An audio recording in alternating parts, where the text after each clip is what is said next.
Hello everyone, welcome back to the TJOmega channel for day 1483 of our daily content grind. So, I noticed that the official Transformer YouTube channel posted a full block of Cyberworld episodes 1 through 9 in an easy to digest 45-minute video. So, I felt this was a good time to actually touch base. We have not talked about Cyberworld as a series since its debut. We've got a bunch of characters and world building to talk about. We're going to focus more on the characterization changes and the new takes on the classic characters, and we're going to touch on the overall story here and there as it becomes relevant. For now, let's just talk characters, and piece by piece, we'll figure out if it's worth your time or not. So, Optimus and Bumblebee are basically Optimus and Bumblebee. So we're not going to worry too much about them. They're just kind of doing their own thing within the series the way you expect them to be. Bumblebee is on the goofier side, so more along the lines like Season 2 Cyberverse or like a milder version of one Bumblebee. He's getting into some goofball antics, but he's pulling off some heroic moments here and there. Optimus is actually a little bit more quippy than Optimus Primes have been in the past. So while he does have this like stern authority to him, he's not afraid of making a quick little wisecrack, or like observational comments and things. So he's not stoic. Like he's not Prime. He's not Prime Optimus Prime. If anything, it makes him closer to G1 Prime than I ever assumed the character was going to be. I thought this would be like a cheap, kiddified version of the character. No, this kind of harkens back to the original. Like, he feels a little bit more like G1 Prime than I expected him to. I think having an actual mouth plate helps that. Though that said, episode 9 is where we found out that both him and Grimlock can remove their mouth plates if they so desired. I'm not sure why they chose now to drop them, but there you go. So they are kind of just in that same little boat of like, it's pretty much what you expect, though Optimus has a little bit more to him than I anticipated. Starscream is very much Starscream. So weirdly enough, he seems to act completely autonomous of Megatron in this series. So he's basically just in control of his own city on Cyberworld, I guess. I don't know the exact planet they are on.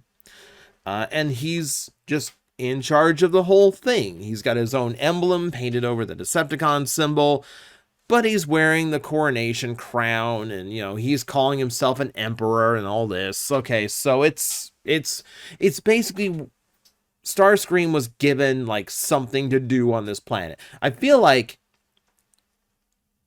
most problems with Starscream that Megatron has could probably be alleviated with just giving him a project. You know, so, okay, here's a knitting set. Here, you keep busy. So this is basically like he has a project. He is in control of an entire city. Megatron doesn't seem to care about him one way or another. And he's just kind of left to his own devices. So it's Starscream at peak ego, without, like, having to be, like, going after Megatron to do it. Elita 1 is also a lot closer to her current style of depiction, where she can come off rude and she can come off across a little bit too stern, but it is mostly because that's just her command style. She doesn't seem to have, like, a second-in-command rank in this series. It just happens that she is one of, like, Optimus Prime's go-tos that happens to be here. What we know of her past is that she used to be in a whole squad of survivors on this planet, but they were picked off one by Skybite, which means, yeah, she has some survivor's guilt to her. And if she is stern with, like, the likes of like Bumblebee, it's because she's very adamant not to lose him as well. So she's got a few scars to her. She's got a few scars. They don't have a chance to show too much because she hasn't had too many episodes yet, but there's potential in there. There is room. I will say she is suffering from the same problem that a lot of aquatic Transformers have, which is, how do I use this boat mode? Now, to be fair, we know a bunch of nerds make this show. We've seen the Yamcha pose in this show, and I'll show you another anime reference here in a minute. But it is either a reference to Broadside's famous moment, against Devastator, or it is a very blatant example that there's only so much you can do with an aquatic alt mode, and this is why we get so many cars and jets. Kinda makes sense. Now, if we get into more interesting characters that have been deviated from what we expect, then we get into Mirage. Mirage is a completely neutral agent. At first, when we see him, he is working with the Decepticons. He's actually one of Starscream's enforcers, which kind of explains why he kind of looks like a Seeker himself. But he does not really play ball with anyone in particular. He works alongside the Autobots when they have a promise of there's a way off of this planet, right? So we have things like that. He very much just kind of plays whatever side he feels like has the best deal for him at the time.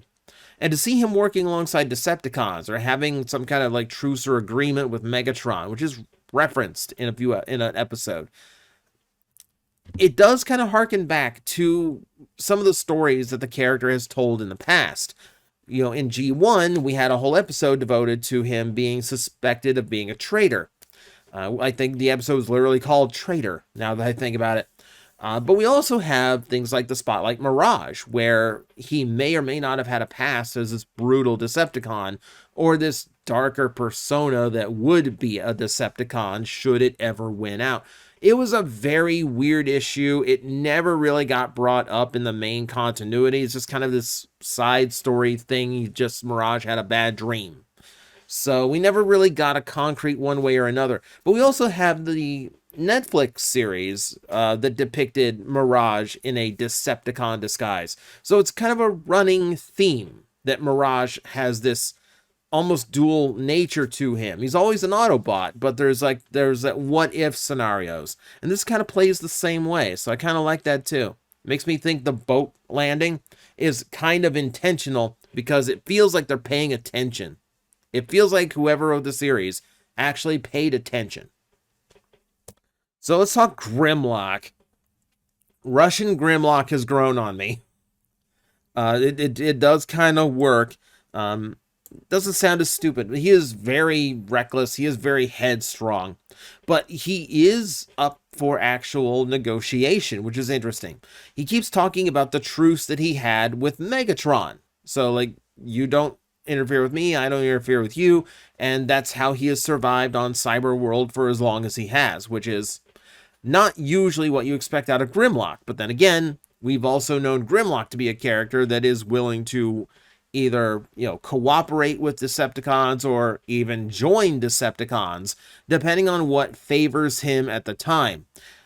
He is at odds with Optimus Prime because because while Prime bests him in a hunting game, and that does earn Grimlock's respect and gives him a chance to actually pull off a rescue mission and take down Scorpnok in the desert, it's only a chance. It's not a long-lasting respect. When he decides that Optimus is too soft, he walks.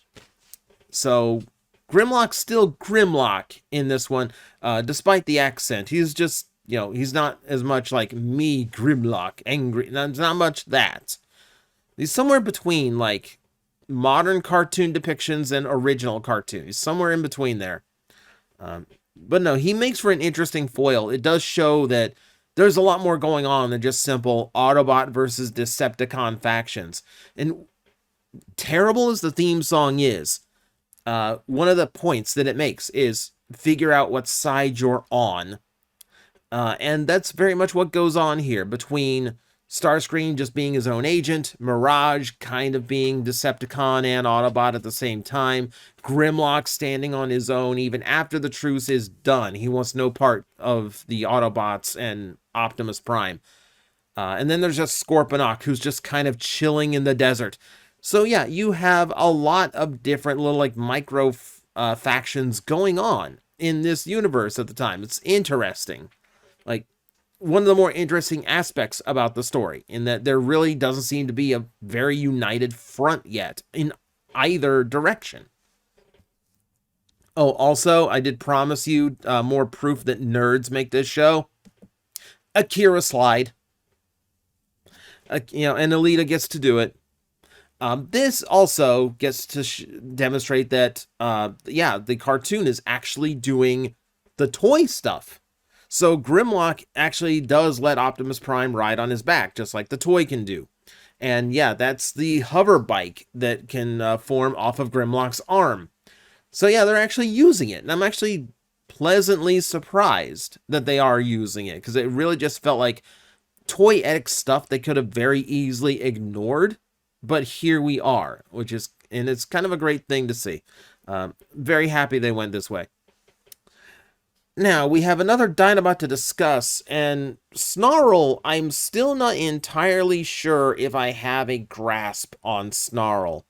Out of the Dinobots, he is definitely the more careful and the more intelligent of the two, even if he does still defer to Grimlock's leadership. He's also a lot more skilled, I feel like. He has more finesse to him than I expected.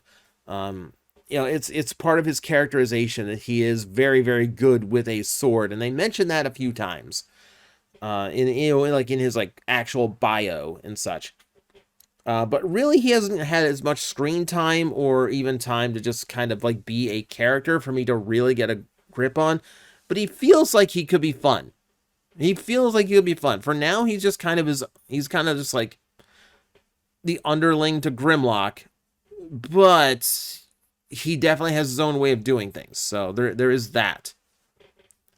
Now, let us talk about Megatron. Now, when I first saw Megatron, I believe in episode 2, we got to see Megatron. I actually had some really good hopes for him, because he was willing to work alongside Bumblebee, oddly enough. And we first got the idea that traditional factions of Autobot and Decepticon weren't really a thing. If Bumblebee was willing to work with Megatron, it just meant a better chance of survival for Megatron, so he was willing to go with that. And then Bumblebee just kind of botched that. So, just basically by showing up Megatron in the game, and that was pretty much it. At that point, you lost Megatron. He is a much more calculative Megatron, and a lot more almost reserved. He's not like mustache twirling villain.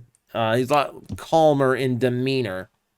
He also gets one over on Optimus in this one, which is interesting to see, as their first encounter is actually in Megatron's favor.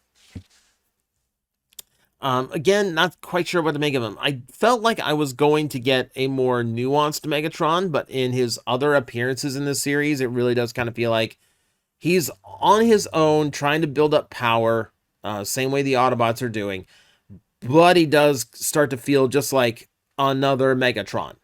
He does not seem to have the uniqueness that episode 2 first hinted that he would have. But we will see.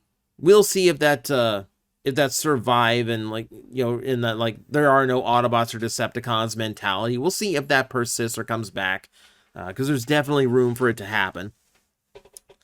We got to see Skybite in action against Elita 1. So as we said, this guy is the one who killed or deactivated, whatever you want to call it. He's the one who dealt with Elita's crew, which includes Wheeljack, and Wheeljack has toys coming out, so I assume we're going to see Wheeljack in some way, shape, or form. But here, I was really hoping Skybite would be a little bit true to his original self, be kind of a goofball, have some endearing traits to him. He's just a bad guy. And that's really disappointing. The weirdest thing about him is that he voluntarily, gave up this, flying shark mode in order to have wheels with which to better race Elita 1. Which is weird. It's a weird call. So yeah, the shark car is not just a thing for the toy line. It's in the show as well. It does just make this Skybite a little bit nuts, but very much not like a traditional Skybite depiction. If you were hoping for the return of haikus and just goofy, like random moments of being just nice and forgetting the whole Autobot versus Decepticon thing, that ain't happening here. That ain't happening here. He's just kind of a bad guy with a kill streak going on. One of the most recent episodes dealt with one of the most recent episodes had the first appearance of Chop Shop, and I wasn't sure exactly what they were going to do with Chop Shop. What they did with him was just make him this little gremlin of a character who's just kind of like tucked up in a ball, skittering around when his first appearance. It really just kind of feels like he just wandered around Megatron and ended up in the game, solely by accident. I'm not sure he's even under Megatron's command. I think he is just there. I think he's just going for the participation award. But he's just this little gremlin of a bot. And you know what? I already kind of liked his toy that was shown off. But I don't even think the episode was done, which is impressive considering it's a 5-minute episode, before I was on Amazon buying his toy. Because I don't know why. Just this little skittering around, just being this creature, just was immediately endearing to me. He has a little bit of a Waspinator quality to him in that he really does feel like he just gets knocked around the entirety of his appearance on the episode, but he just keeps going. If he had had wings and a different head and they just called him Waspinator and just treated him the same way, I would just see that as a different depiction of Waspinator. I'm kind of glad they didn't, because then I could go well, they aren't being true to Waspinator's character. Here, there really isn't much. We've only had one Chop Shop ever appear in animation, and that was RID 2015. I wouldn't confuse the two together. It really is just two beetle-based robots, and that's literally all the commonality they have. But no, he is funny. He's funny in a gremlin way. I want to see what else they do with him. And that pretty much just leaves them with Scorpnok, who the Autobots fail to actually defeat even after they organize a plan and get Grimlock on their side. It's fascinating. So he has weak points. So he's a Death Star. I think literally one of his weak points is literally designed to look like an air vent. But he is just the menace in the desert that's defending the one escape ship they have off of the planet. And as such, he does come across very threatening. I do think, we're only 9 episodes in, so obviously they weren't going to get to the escape pod immediately. But they really were shown, even with a whole group of Autobots teamed up, they still had a really hard time with Scorpnok. It's very clear they either need more numbers or they need to have more energon, which means winning more games. I think they all went in at level 2. And by the end of the fight, they were at the bottom of level 1. Everyone was just energon drained. And they hadn't really put a scratch in Scorpnok. He only had to transform into robot mode once to get Bumblebee off of his back. This is the only time you see it. And even after this, he immediately goes back into the Scorpion mode. So he's not even pulling out all the punches yet. This Scorpnok is just a menace. So considering it's a $60 toy at retail, I am really happy that they didn't immediately beat the character. I'm glad that he is still just the big threat of the show, and that doesn't seem to be changing. The strategy now has to change. It does feel like Mirage could have helped out. He was absent from the fight. It also feels like Snarl could have jumped in during the fight to help hit the weak spots and kind of get Scorpnok down. He did not do so. He was there for the final rescue, but that's it. So there's a little bit of a writing fallacy here. But for the most part, not too bad. Not too bad. So the weird thing is, yes, this is a very cheap show. It was produced quickly. It's only 5-minute episodes, and your lead characters of Optimus and Bumblebee are voiced by the same guy. So they're not really putting a whole lot of budget into this series, but that said, it doesn't mean they can't write a good story. The episodes are fun to watch. You know, it's 5-minute long episodes, and you can watch the current like full series. I think on the 4th, there's episode 10 is dropping. So, you know, not, but you can watch this in like less than an hour. And yeah, for that, it's not bad. Like, because we have so many like warring factions, seemingly unstoppable Scorpnok, whatever origin this game world has and why they are playing all these games, there are actually some meat to the bones. I'm actually pleasantly surprised. It's something that feels like it was thrown together just because of Earthspark's cancellation. I'm actually pleasantly surprised that there is definitely something enjoyable here. So I'm going to leave it at that.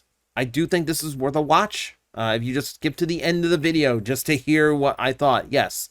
I think the show is worth a watch because it is so short, and because the short episode format means that even if you're watching all 9 episodes, the pacing is boom, boom, boom, boom, boom. You're going to be fine. You're going to have a good time. So that's going to be it for me. Thank you, everyone, for watching. Let me know in the comments below what you think of Cyberworld, how it is shaping out. And as always, I will see you next time. Hello everyone, I am Astral Agent Magnetar, a Tokusatsu VTuber, and I am streaming 4 times a week over on Twitch, Monday, Tuesday, and Wednesday afternoons, and a special late night one on late Friday/early Saturday. So come watch, come hang out, and let's make an impact together.